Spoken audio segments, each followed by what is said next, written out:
In 2045, Indonesia will reach 100 years of independence and enter the era of Indonesia Emas. But the question is, what should we do as young generation to reach and help our national strive? Well, that's why I'm here today. So, good morning everyone, the honorable juries, and all my beloved friends. Allow me, I am Adinda, to present my speech about From Failure to Flourishing. Well, everyone, when we talk about word success, we often imagine about someone who has always been smart, confident, and lucky, right? But the truth is, behind every success story, there are failures, tears, and moments of doubt. Well, let me give you an example then. Do you know about Mary Riana? Yes, Mary Riana. So Mary Riana is an Indonesian writer and motivator that has been through hardship in her life.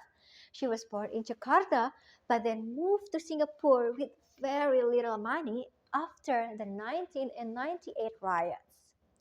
Well, life was tough. She had to borrow money for her studies, take side jobs, and live on just 2 packets of instant noodles. Wow. Instead of giving up, she turned those struggles into motivations.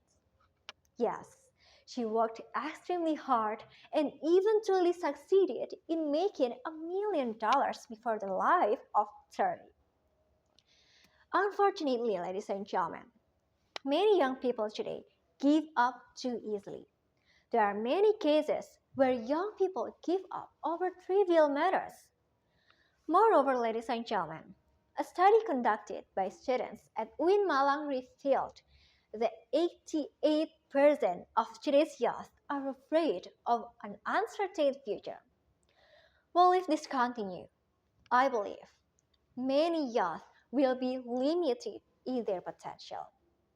So now the question is, how can we achieve Indonesia Emas if so many youth are afraid of future before they even start? Well, the answer depends on how do we interpret the pressure we get. Today, ladies and gentlemen, many youths see pressure as something frightening, right? They are afraid of making mistakes, afraid of being judged, and afraid of failing. But perhaps we have been looking at pressure the wrong way. Because, yes, in reality, pressure is privilege. Yes, pressure is privilege. Pressure means we are trusted with opportunities. Pressure means we still have dreams worth fighting for. And pressure means life is preparing us to become stronger.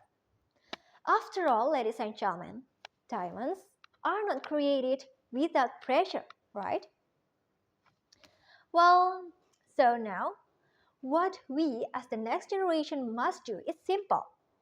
Do not be afraid to fail and do not be afraid to try.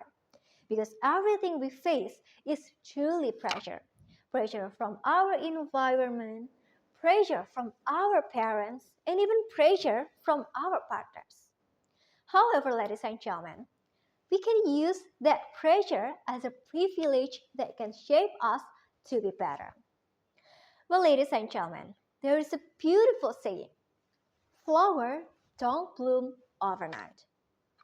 Yes, so before a flower can bloom beautifully, it must first survive in the darkness underground, unseen and unnoticed.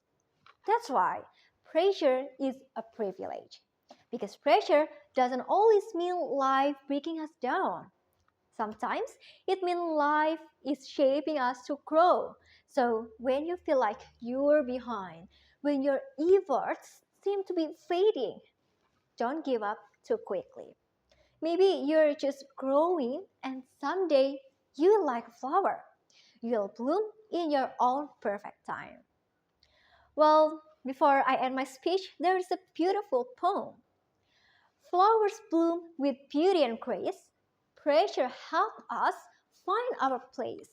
So, never fear the challenges you face because pressure is a privilege that leads to radiance. Well, that's all what I can say. Thanks for giving a very nice attention. Good morning and goodbye.